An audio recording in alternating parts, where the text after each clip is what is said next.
Bismillahirrahmanirrahim. Assalamualaikum warahmatullahi wabarakatuh. Kami dari kelompok 2 PAIJ akan mepresentasikan tugas mata kuliah Manajemen Pemasaran Organisasi Nilaba, tema konsep manajemen Islam Syariah. Saya, Alvina Iskiwanusi, akan menjelaskan tentang poin A, pengertian manajemen Islam dan ruang lingkupnya. Yang pertama, pengertian manajemen Islam. Pengertian manajemen Islam dapat dilihat dari berbagai segi, antara lain, yang pertama, sebagai suatu sistem. Manajemen Islam adalah suatu kerangka kerja yang terdiri dari berbagai komponen yang secara keseluruhan saling berkaitan dan terorganisir dalam rangka mencapai tujuan khalifah. Yang kedua, sebagai suatu proses. Manajemen Islam adalah serangkaian tahap kegiatan yang diarahkan pada pencapaian tujuan dengan memanfaatkan sumber daya semaksimal mungkin. Yang ketiga, sebagai suatu ilmu pengetahuan. Yang keempat, sebagai suatu profesi. Yang kelima, sebagai suatu fungsi. Para ahli menegaskan bahwa manajemen Islam adalah sebuah kebutuhan yang spesifik bagi semua institusi atau organisasi. Adapun bentuk ruang lingkup manajemen organisasi Islam antara lain, yang pertama, lingkungan luar atau eksternal yang terdiri dari yang A, lingkungan umum meliputi ekonomi Islam, politik Islam, hukum Islam, sosio-kultural atau budaya, teknologi, dimensi internasional, dan kondisi lingkungan alam. Yang B, lingkungan khusus meliputi pemilik, customer, klien, pemasok atau supplier, pesaing, suplai tenaga kerja, badan pemerintah, lembaga keuangan, media, dan serikat pekerja. Yang kedua, ada lingkungan dalam atau internal yang terdiri dari manusia, finansial, fisik, sistem dan teknologi, sistem nilai, dan budaya. Yang terakhir, amal. Yang kedua, saya akan menjelaskan tentang poin B, konsep manajemen Islam. Ada 4 landasan untuk mengembangkan manajemen menurut pandangan Islam, yaitu kebenaran, kejujuran, keterbukaan, dan keahlian. Seorang manajer harus memiliki 4 sifat utama agar manajemen yang dijalankannya mendapatkan hasil yang maksimal. Yang paling penting dalam manajemen berdasarkan pandangan Islam adalah harus ada jiwa kepemimpinan. Kepemimpinan menurut Islam merupakan faktor utama dalam konsep manajemen. Manajemen Islam juga tidak mengenal perbedaan perlakuan atau diskriminasi berdasarkan suku, agama, ataupun ras. Nabi Muhammad bahkan pernah berinteraksi bisnis dengan kaum Yahudi. Ini menunjukkan bahwa Islam menganjurkan kualitas dalam bisnis maupun manajemen. Ada 4 pilar etika manajemen bisnis menurut Islam seperti yang dicontohkan Nabi Muhammad, dan pilar tersebut antara lain, pilar pertama, tauhid, artinya memandang bahwa segala aset dari transaksi bisnis yang terjadi di dunia adalah milik Allah. Manusia hanya mendapatkan amanah untuk mengelolanya. Yang kedua, pilar adil, artinya segala keputusan menyangkut transaksi dengan lawan bisnis atau kesepakatan kerja harus dilandasi dengan akad saling setuju. Yang ketiga adalah pilar kehendak bebas, artinya manajemen Islam mempersilahkan umatnya untuk menumpahkan kreativitas dalam melakukan transaksi bisnisnya sepanjang memenuhi asas hukum ekonomi Islam, yaitu halal. Yang keempat, pilar pertanggungjawaban, artinya semua keputusan seorang pimpinan harus dipertanggungjawabkan oleh yang bersangkutan. Keempat pilar tersebut akan membentuk konsep etika manajemen yang fair ketika melakukan kontrak-kontrak kerja dengan perusahaan lain ataupun antara pimpinan dengan bawahan. Bismillahirrahmanirrahim. Di sini saya akan melanjutkan presentasi dari teman saya, yaitu terkait konsep manajemen negara barat. Langsung saja, yang mana manajemen barat yang dimaksud dalam makalah ini adalah manajemen negara Amerika, yang mana di Amerika itu sendiri negaranya para eksekutif lebih mengarahkan dirinya sendiri dengan kerja keras, rasa percaya tinggi, sehingga dalam bisnis mereka itu mempunyai rasa ambisius, kompetitif, dan ulet. Adapun gaya manajemen dalam perusahaan negara Amerika yaitu para karyawan selalu bekerja berpindah-pindah pekerjaan. Bagi mereka untuk mencari kesempatan, kemajuan dan perubahan karir dengan cara berpindah di antara majikan dan organisasi merupakan hal yang sudah biasa. Gaya yang manajemen selanjutnya itu dalam pengembalian keputusan selalu mereka itu bersifat pribadi.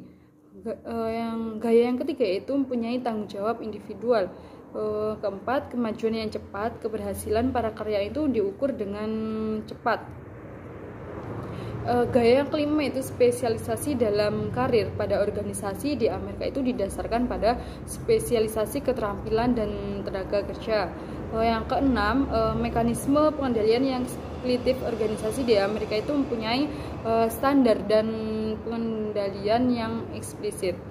Gaya yang terakhir yaitu perhentian yang terpusat pada karyawannya saja. Poin selanjutnya yaitu terkait konsep manajemen negara timur. Manajemen bukan hanya ada di negara Indonesia maupun di negara-negara barat, melainkan negara-negara yang bagian timur pun mereka juga mempunyai manajemen khasnya sendiri. Salah satunya yaitu manajemen di negara Jepang.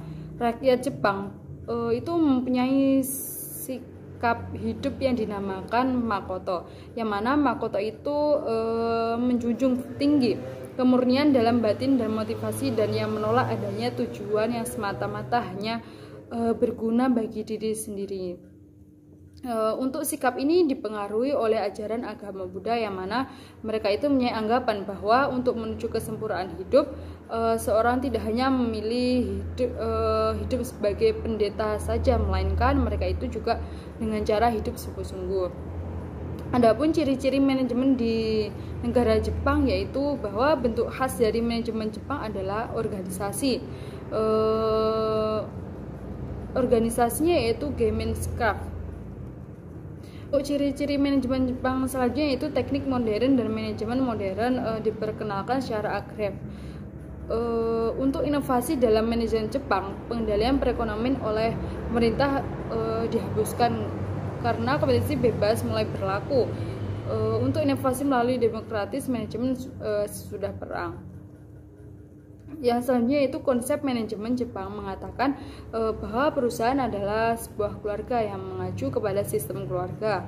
Yang selanjutnya yaitu memisahkan antara kepemilikan dan manajemen dalam perusahaan-perusahaan yang besar dan manajemen oleh manajer profesional.